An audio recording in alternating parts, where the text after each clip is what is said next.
So, the Inaros Rework in Warframe has completely transformed him from a simple health and armor based tank into a health and armor based tank.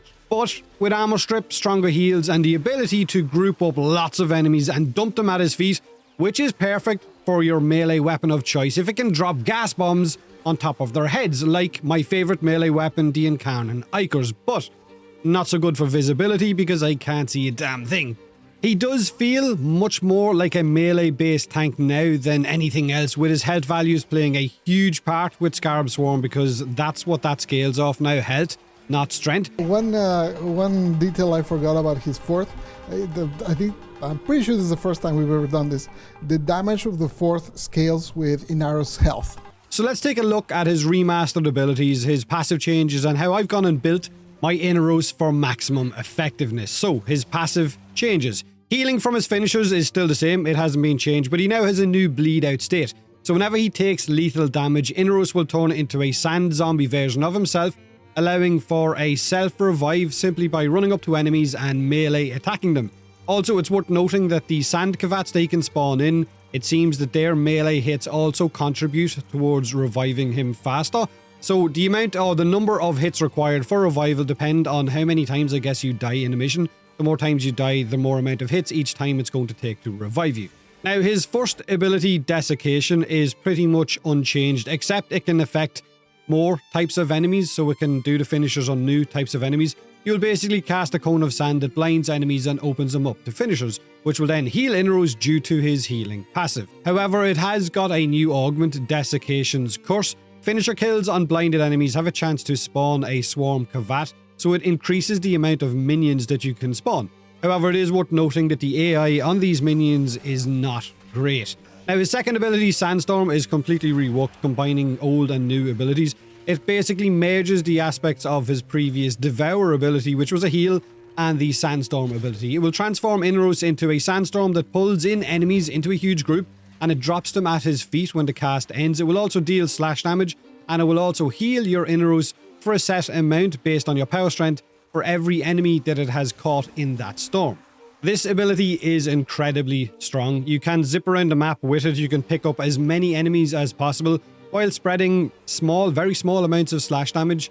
But the more important thing is it will drop all of those enemies at your feet. And if they are already affected by Scarab Swarm, they will be in the process of having their armor stripped at the same time. So if you have got a really hard-hitting melee weapon or a different primary weapon that can drop something on top of them, an explosive or something like the Torrid, which I found really good, then this ability is amazing.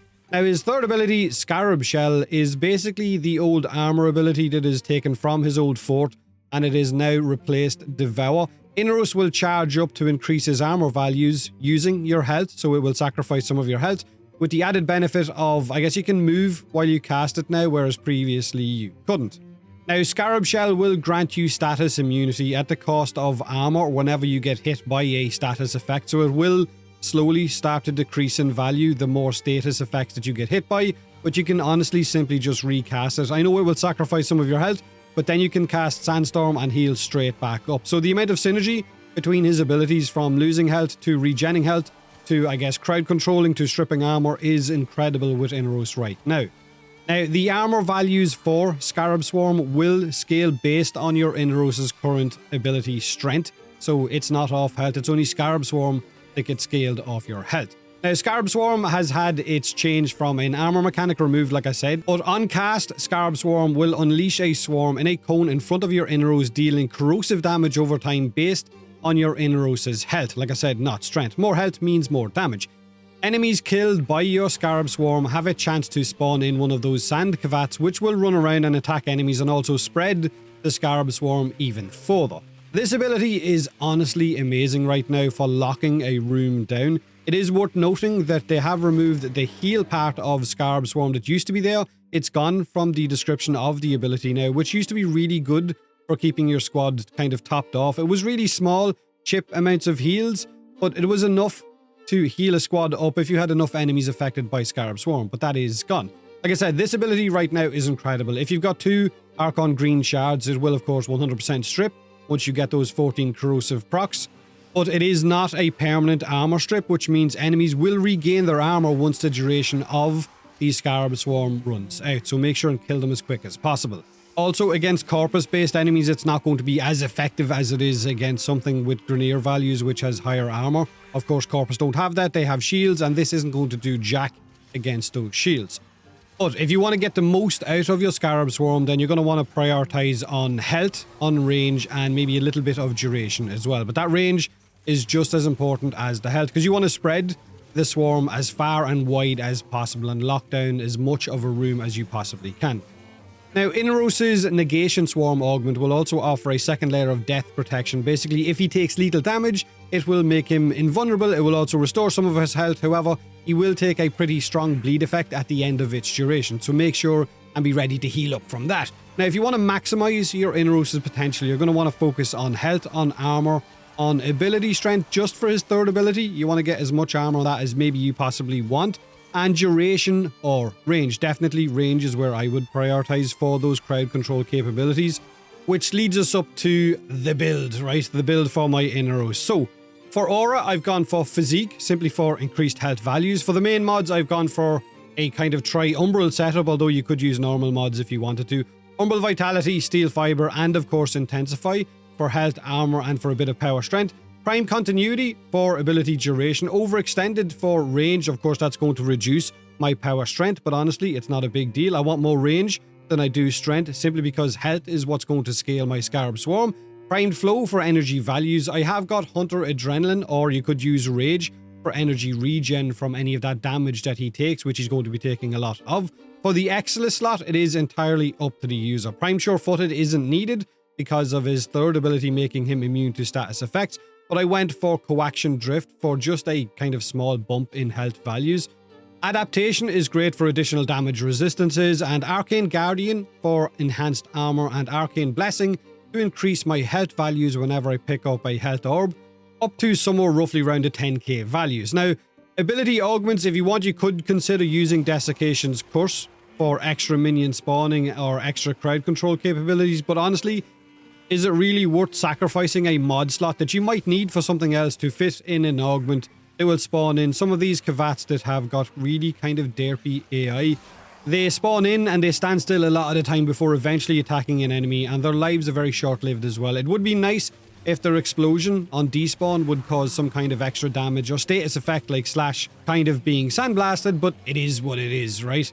So when you're running your Inaros, you're going to want to utilize his first ability, Desiccation, for quick healing or to set up enemies for finishers, or you could subsume a different ability in there. You could do Nourish, you could do Gloom, you could do Breach Surge, you could do Roar, you could do basically any ability that you think might fit your playstyle.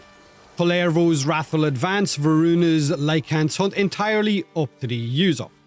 But the main focus on his new playstyle is pretty much to engage Sandstorm, to gather enemies up as much as possible, to group them for their finishers, and for that heals, it is perfect with the right melee weapon or the right primary weapon to drop, like I said, something on top of them. Keep Scarab Shell's armor up for those damage resistances and status immunity. Once you cast Scarab Shell and you lose some of your health, you can simply just cast Sandstorm, get all of that health back, and then just keep going. With enough range and health, your Scarab Swarm can choke whole rooms while stripping enemies of their armor and dealing decent, but not huge amounts of corrosive damage to those enemies.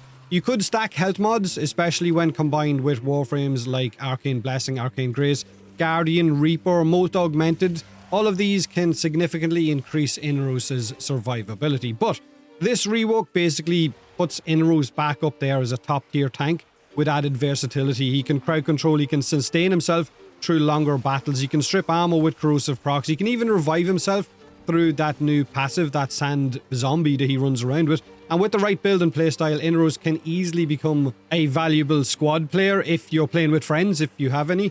He is definitely back up there as a top tier tank, like I said. So the king is dead, but long live the king. Let me know in the comment section below what you think of the Inaros rework, whether you're enjoying it or maybe you're not. Maybe you think it's pretty damn dull and you want something else. I do feel like the Kavat AI maybe could do it being looked at, but outside of that, I'm pretty happy that he is still pretty much what he was, just a much better version of it. Like I said, share your thoughts, have a great day, have a great week, and as always, thanks for watching.